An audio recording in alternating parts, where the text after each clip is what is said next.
5월 12일 월요일입니다. 어제 주일은 은혜 가운데 잘 보내셨지요? 새로운 한 주의 시작, 오늘도 말씀과 기도로 평안하고 복된 하루 되시기를 소망합니다. 함께 묵상할 말씀은요, 민수기 22장 1절에서 14절입니다.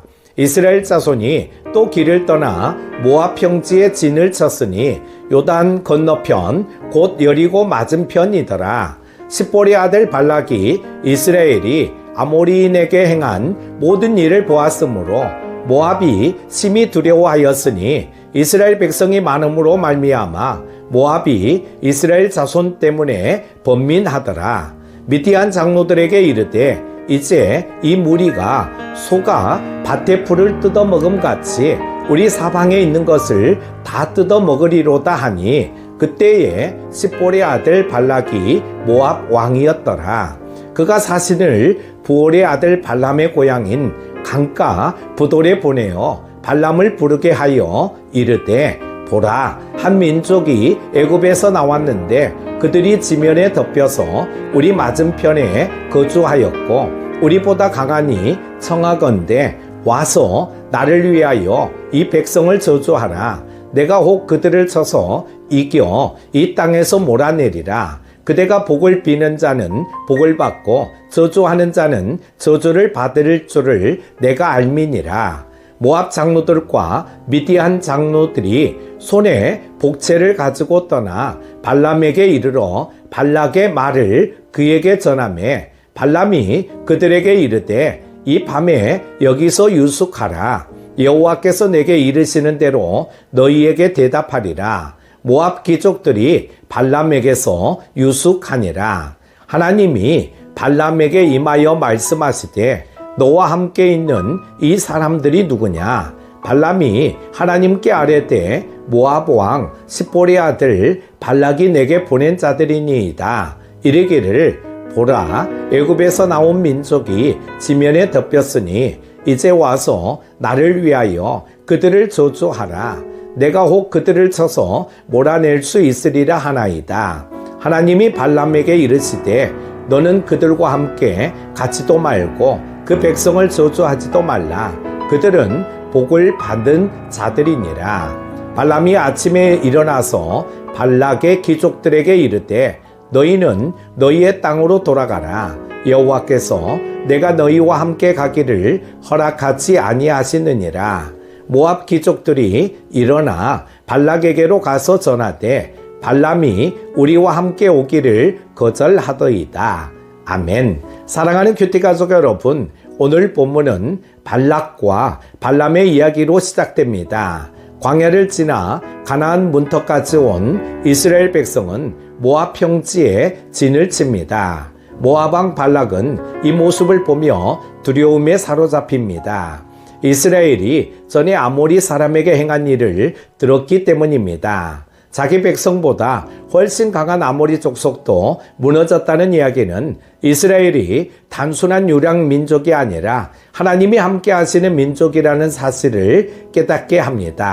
세상은 우리를 보고 외형만을 평가합니다. 하지만 하나님의 사람은 하나님의 인도하심 속에 있습니다.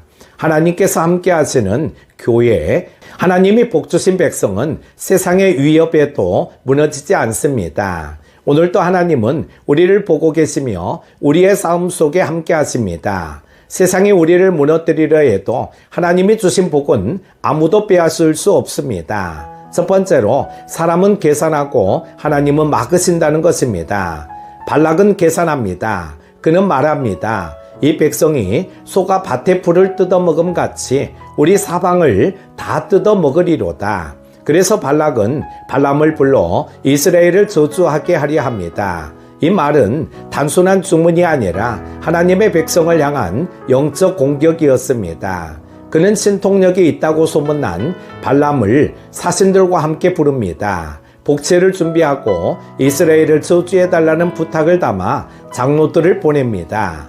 사랑하는 여러분, 사탄은 지금도 교회를 무너뜨리기 위해 사람과 상황을 계산하고 조작합니다. 하나님의 백성을 넘어뜨리기 위해 말을 던지고 유혹을 포장하며 마치 외적인 힘이 모든 것을 결정짓는 것처럼 보이게 합니다.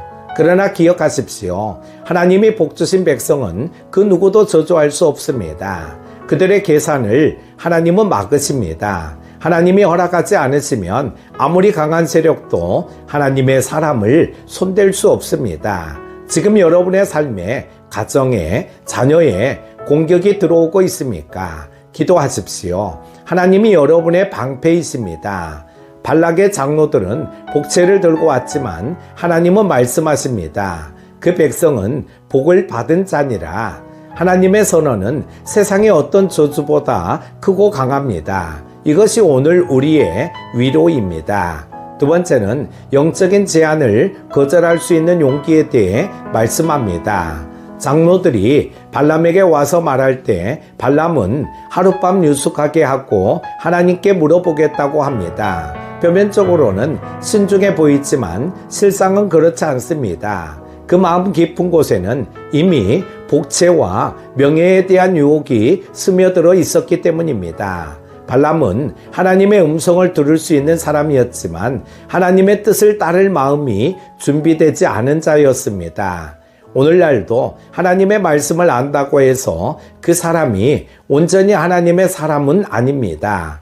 말씀을 알고 하나님의 뜻을 분별한다고 해도 그 뜻에 순종할 용기와 결단이 없으면 우리는 언제든 발람처럼 흔들릴 수 있습니다. 발람은 하나님께 묻습니다. 하나님은 분명하게 말씀하십니다. 그들과 함께 가지도 말고 그 백성을 저주하지도 말라.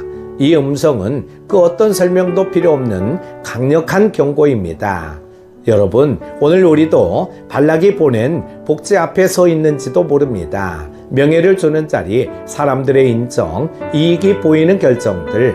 그러나 그 앞에서 묻고 또 물어야 합니다. 하나님, 주님의 뜻은 무엇입니까? 그리고 그 뜻이 내 생각과 다를지라도 하나님, 제가 그 길을 멈추겠습니다 라고 순종하는 사람이 되어야 합니다. 이 세대에 필요한 것은 발람의 지식이 아니라 순종의 용기입니다. 세 번째는 뜻을 돌이키시는 하나님이 아니라 우리를 돌이키시는 하나님에 대해 말씀합니다. 본문에서 하나님은 발람에게 처음 명확히 거절하십니다. 하지만 이후 발락이 더 많은 사람과 더 큰 약속을 듣고 다시 사람을 보낼 때 발람은 또다시 그들을 맞이합니다. 이미 하나님의 뜻을 들었음에도 마음이 흔들린 것입니다. 하나님은 우리에게 뜻을 밝히시고 우리가 돌이키기를 원하십니다. 그분은 뜻을 돌이키는 분이 아니라 우리를 돌이키시는 분이십니다. 때때로 하나님의 명령이 우리 마음에 불편할 수 있습니다.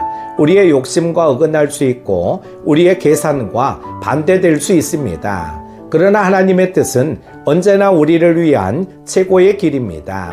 사랑하는 여러분, 우리는 발람처럼 흔들릴 수 있습니다. 하나님의 음성을 듣고도 또 묻고 분명한 뜻을 받고도 다시 망설이고 사람들의 말과 복제 앞에서 마음이 기울어질 수 있습니다. 그럴 때 하나님은 때로 우리의 길을 막으십니다. 막히는 길은 심판이 아니라 돌이키게 하시려는 하나님의 은혜입니다. 지금 멈추고 계신 길이 있습니까? 왜 하나님이 막으셨는지 이해되지 않는 상황이 있습니까? 그곳에서 다시 하나님의 뜻을 붙드십시오. 하나님은 지금도 우리를 돌이키시는 은혜의 하나님이십니다. 사랑하는 큐티 가족 여러분, 우리는 살아오며 수많은 유혹과 제한 앞에 서 왔습니다. 젊을 때는 힘으로, 중년에는 욕심으로, 그리고 지금은 경험과 타협으로 흔들릴 수 있습니다. 하지만 오늘 하나님은 다시 말씀하십니다. 그 백성은 복 받은 자니라. 하나님은 우리에게 복을 주셨고 그 복은 누구도 빼앗을 수 없습니다. 우리가 다시 순종의 자리, 하나님의 뜻 앞에 멈추는 자리에 설 때 우리의 걸음은 하나님의 계획 속에 들어가게 됩니다. 오늘 다시 고백합시다. 주님, 제가 주님의 음성에 귀 기울이겠습니다. 제 길을 멈추고 주의 뜻을 따르겠습니다. 하나님은 그 고백을 기뻐하시고 우리의 삶을 하나님의 손에 붙들어 주실 것입니다.